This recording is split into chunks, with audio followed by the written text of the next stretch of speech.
relatively easy fix. Okay. Yeah. Well, So we'll thank you. follow up. Thank you. Anything further? I just had one other thing. I just had a message from Terry this morning about the Dawson Creek Volleyball Club, the U15. Their online auction is closing tomorrow morning, so I just wanted to mention that out to anybody that's watching that it's a great organization and great for those girls they're planning a trip to Hawaii, so it closes tomorrow morning at 10 a.m., so just wanted to bring that up. Very cool. Thank you. You're welcome. Anything further, Council? Thank you, everybody.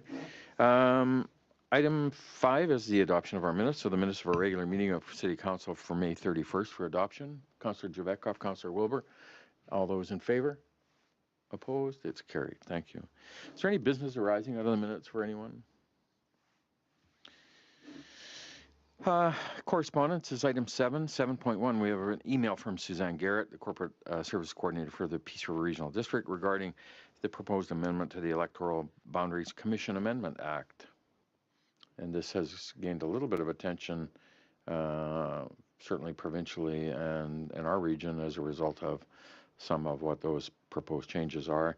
We brought it forward for Council, and I guess our perhaps request or suggestion would be we provide some response to the province as it relates to the proposed changes and the potential impacts to these more rural and less populated areas that may result in potentially reduced representation. And I don't know if Council have had a chance to read it and would want to provide some response or input into this proposed changes. Councillor Dober? Thank you, Worship. I read it and I just needed some clarification, maybe on exactly what it's meaning, because I was just a little confused about what the whole thing is. So if you or somebody could give a little clarification. Blair?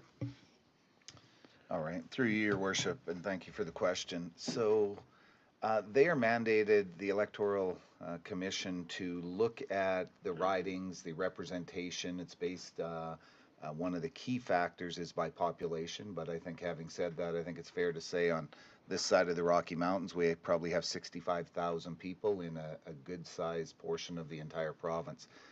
The previous commission to the one now doing its work enshrined in legislation that there were a number of ridings that would be maintained with representation of MLAs in those ridings, regardless of the population density of that riding.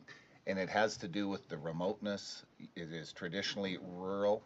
For whatever reason, the government has removed that in this in the legislation, and the Electoral Boundaries Commission is now going to host their hearings. There will be availability for public input, but there is concern, and there always has been, not just this review, but prior to enshrining in legislation that Peace River South, there's a number of areas that would maintain an MLA, that we could possibly go to one MLA. I'll speak from history. It would be virtually impossible to serve the general public that you represent if we had one MLA in this riding. So it's certainly a concern from the perspective of somebody who served in that capacity, and beyond me as to why the government would have excluded the work that was done previously to ensure that that representation was there for the rural communities. So this would mean they would gain another seat in somewhere else. Like they could potentially eliminate one up here and gain one somewhere else. Yeah, I'm not in a position to speak politically on this. So I think we should write a letter, not opposed to this. Seems like it could impact our area and our future quite a bit. Thank you. Councillor Earl? Thank you, Your Worship. And I'm similarly concerned. Obviously, you want to give the government the benefit of the doubt that they wouldn't, undermine the representation of the peace. But thinking of, within this riding, or our neighbor to the north, there's a 5-hour drive, it's quite a drive between Fort Nelson and Fort St. John, and they all share the same MLA. Just one quick question, and I'm on board with Councillor Dober. If we need to support this through a similar letter, that's fine.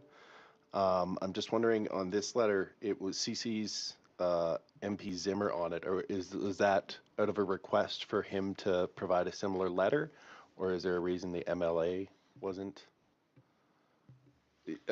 Just on the RD letter, it says at the bottom, CC Mr. Bob Zimmer, MP for Prince George, Peace River North, Northern Rockies, and I'm just curious if anybody knew why the MP was included and not the MLA, since it's about a provincial boundary issue.